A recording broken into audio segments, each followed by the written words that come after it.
His Excellency Mr. Vu Duc Dam, Deputy Prime Minister of the Socialist Republic of Vietnam, Mr. Nguyen Ngoc Thien, Minister of Culture, Sports and Tourism, Mr. Lê Hoài Trung, Vice Minister of Foreign Affairs, President of the National Commission for UNESCO, Mr. Pham Dinh Ni, Chairperson of Nam Dinh People's Committee, the many leaders, representatives of the People's Committees, local cities and provinces, and ladies and gentlemen, in particular the tradition bearers and practitioners of Viet beliefs in the mother goddesses of the three realms.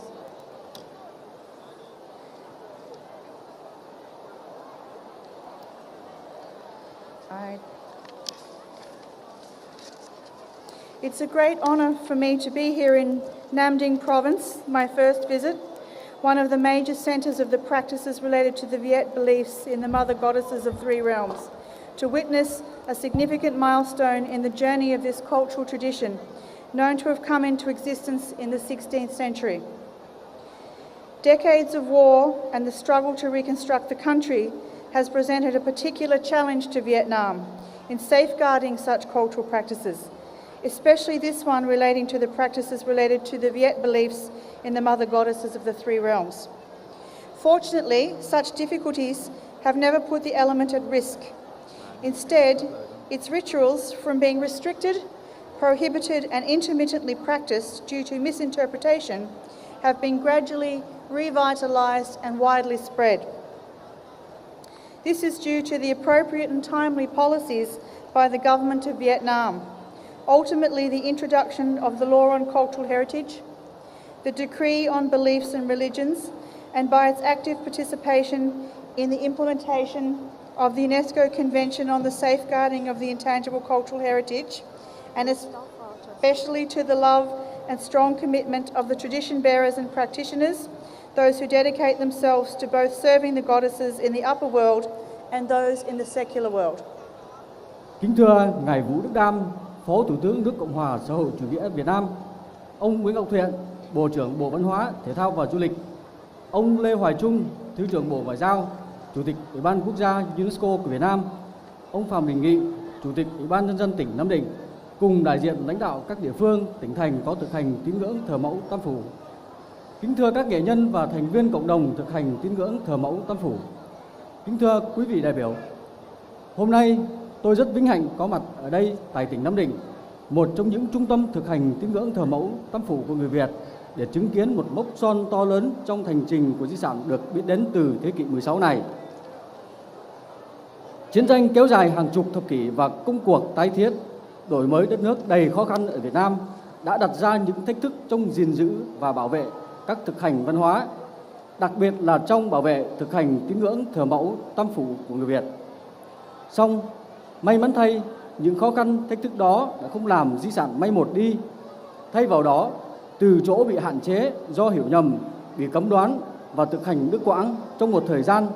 những giá trị đích thực của di sản này đã dần hồi sinh và lan tỏa mạnh mẽ.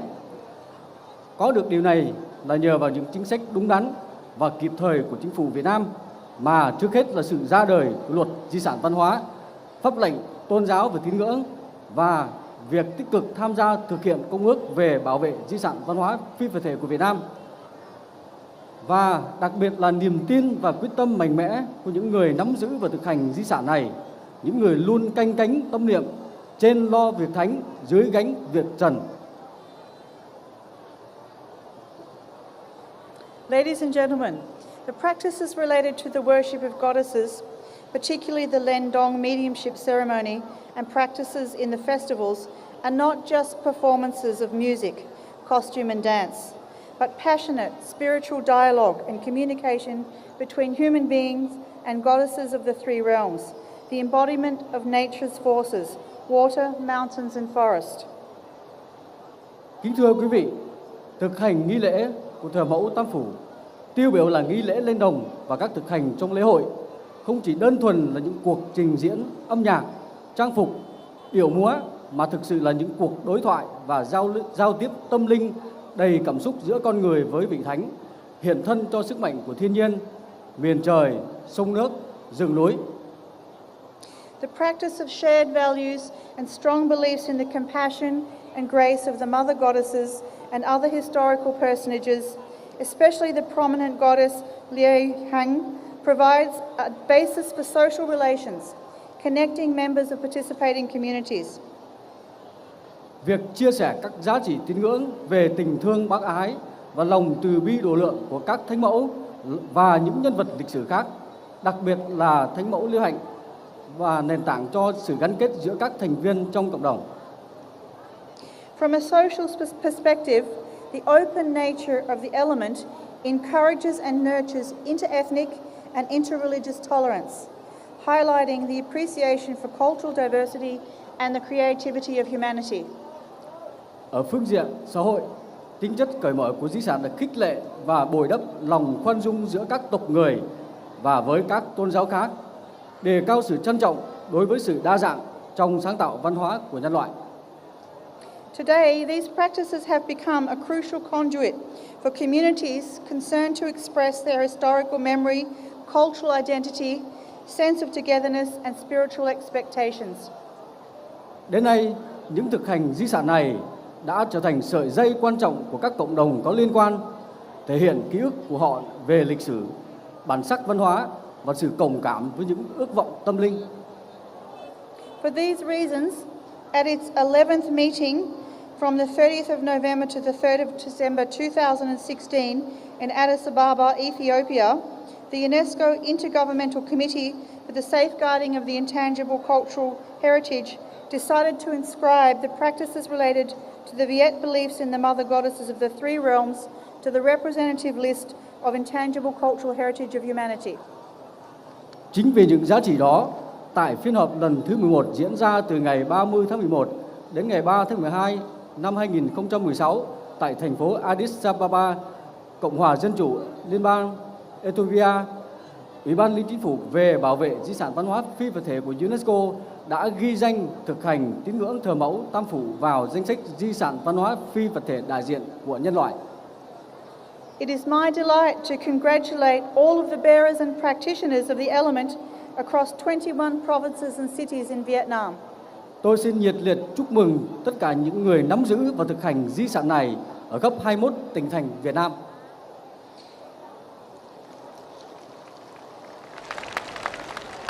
Ladies and gentlemen, as a measure for safeguarding,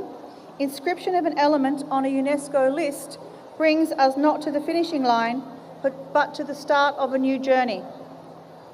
Kính thưa quý vị, như một biện pháp bảo vệ di sản văn hóa phi vật thể,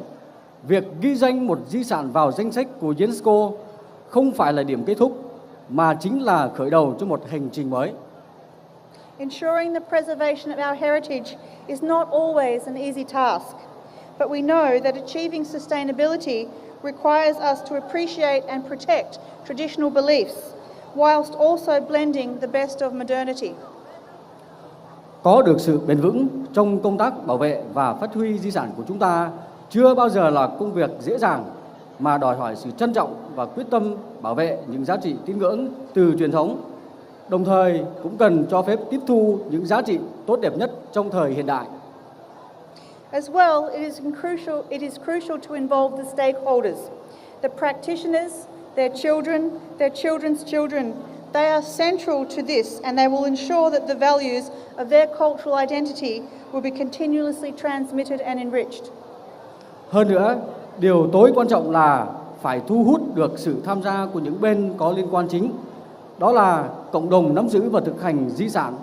và con cháu của họ phải là trung tâm của sứ mệnh này, và họ sẽ đảm bảo rằng những giá trị thuộc bản sắc văn hóa của họ sẽ được liên tục trao truyền và ngày càng được làm phong phú hơn. In this endeavour, we must remind ourselves from time to time that only the local communities who create, practice and transmit the element as their cultural identity may define the values of intangible cultural heritage and take action to safeguard them.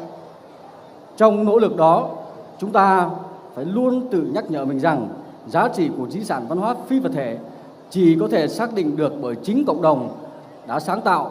thực hành và chuyển giao, khẳng định là bản sắc của họ và có hành động để bảo vệ. The ultimate goal in safeguarding intangible cultural heritage is to empower these local communities with their free, prior and informed consent in identifying the relevant values, transmitting knowledge and skills and meanings of their heritage in order to foster, keep alive and allow the element to change and adapt. Mục tiêu cao nhất của việc bảo vệ di sản văn hóa là tiếp sức cho cộng đồng với sự đồng thuận, tự nguyện và hiểu biết đầy đủ của họ trong việc nhận diện đúng các giá trị, chuyển giao các tri thức, kỹ năng và ý nghĩa của di sản nhằm để củng cố, giữ cho di sản sống và cho phép nó thay đổi và thích ứng. At the same time, besides its spiritual significance, the intangible cultural heritage needs also to bring about income generating opportunities, enhancing the livelihoods of the local communities. This way, viability of the element will sustain within each family and community. Bên cạnh những giá trị về tâm linh, di sản cũng cần mang lại những cơ hội tạo thu nhập, nâng cao sinh kế cho chính những người thực hành và nắm giữ. Có như vậy, di sản mới được bảo vệ bền vững trong từng gia đình và cộng đồng. At UNESCO, we hope that the government of Vietnam, through its authority agencies, organisations and individuals, continues to join hands with community members of the practices related to the Viet beliefs of the mother goddesses of the three realms to devise and execute effective measures for its safeguarding. UNESCO mong rằng chính phủ Việt Nam thông qua các cơ quan hữu quan, các tổ chức và cá nhân tiếp tục đồng hành cùng các thành viên cộng đồng thực hành tín ngưỡng thờ mẫu Tam Phủ, đề ra và triển khai những biện pháp bảo vệ hữu hiệu. Simultaneously, we need to constantly raise awareness and educate the public and young generations about the values of heritage, especially those of benevolence and tolerance. Đồng thời, chúng ta cần không ngừng nâng cao nhận thức và giáo dục cho công chúng và các thế hệ tương lai về những giá trị của di sản, đặc biệt là lòng bác ái và sự khoan dung. UNESCO will stand by you in every endeavour to bring better lives to our cultural communities and to help them better safeguard their intangible cultural heritage, an asset for the sustainable development of Vietnam. Xin cảm ơn. UNESCO sẽ luôn sát cánh bên các quý vị trong mọi nỗ lực nhằm mang lại cuộc sống tốt đẹp hơn cho các cộng đồng văn hóa và giúp họ bảo tồn nguồn di sản văn hóa quý báu, một tài sản cho sự phát triển bền vững của Việt Nam. Xin cảm ơn.